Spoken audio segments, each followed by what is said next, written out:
What's going on, guys? OG here with the new Hummingbird V3 ELRS bind and fly from NewBeeDrone. I'm going to start this off by making the claim that this is the best flying NewBeeDrone bind and fly out of the box since the original Hummingbird brushless. I did a live stream where I did initial reactions to it, flew my first 10 or 12 packs on it. I'll put a link down in the description below if you want to check that out.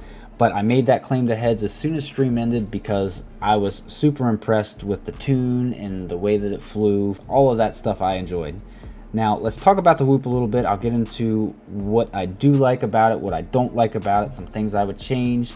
We'll show some flight footage. The flight controller itself is a new Hummingbird V3 ELRS all-in-one. It's a true all-in-one with the built-in VTX, no more Mark series of camera VTX combos for the Hummingbird.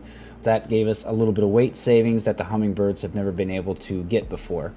The BI camera is once again included on here. I know there's a lot of BI haters out there, but me personally, I love the BI. I've always loved the BI, and I'm going to continue to fly the BI. It's running 0802 25,000 kV motors. Now, these motors do have two-piece bells on them, but I've crashed it a bunch. I've flown it a bunch. I haven't had any issues with bell separation or anything like that.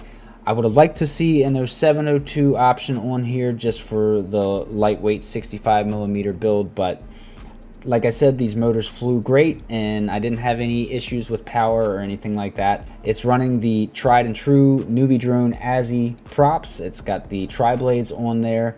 They've been putting these on their bind and flies for years, and I have never really had any issues with them other than the props bending when you go to take them off of the shaft. Which brings me to my next point. I haven't had to take a single prop off of the shaft because they have had a habit of flying off on hard crashes.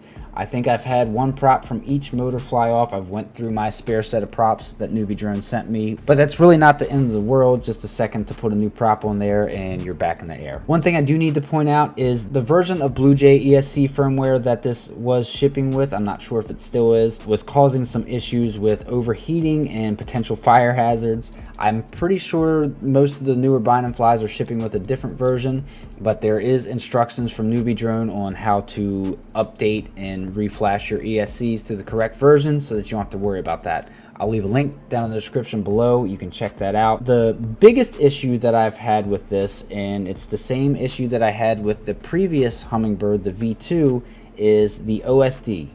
On the original firmware that it shipped with, I had all of the normal OSD flickering, going out completely, coming up with random numbers and characters on the screen, and just any goofy, glitchy thing that you can think of.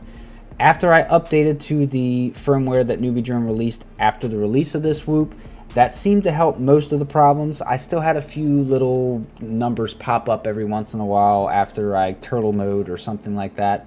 But overall, a much better experience. I didn't have it cut out on me at all, which was my biggest problem. Is I want to see my battery voltage, I want to see my flight times, and when it cuts out, you're kind of just doing a little guesswork at that point. Only other issue that I had with it, which I think was kind of a freak accident, but on a crash, I don't know what happened, but the colors got crazy. It came up with backup camera lines, like it was a backup camera for a car, and the roll was reversed from left to right.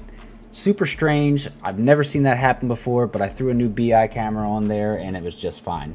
You can see that crash was hard enough to break the canopy. This is not the original canopy or camera that was on here. Unfortunately, both of those had to go, but 'tis life. Happens when you're racing. If you are looking for a inexpensive, well-flying bind and fly that is going to not break the bank but give you good flight performance, I would recommend buying this. I think it is a good purchase, especially for that $89.99 price point. Just be prepared that if you want to seriously compete with this thing in a racing environment, you are going to have to change a few minor things about it just to make it perform a little better. Here's a little more flight footage from this. You can see how it flies.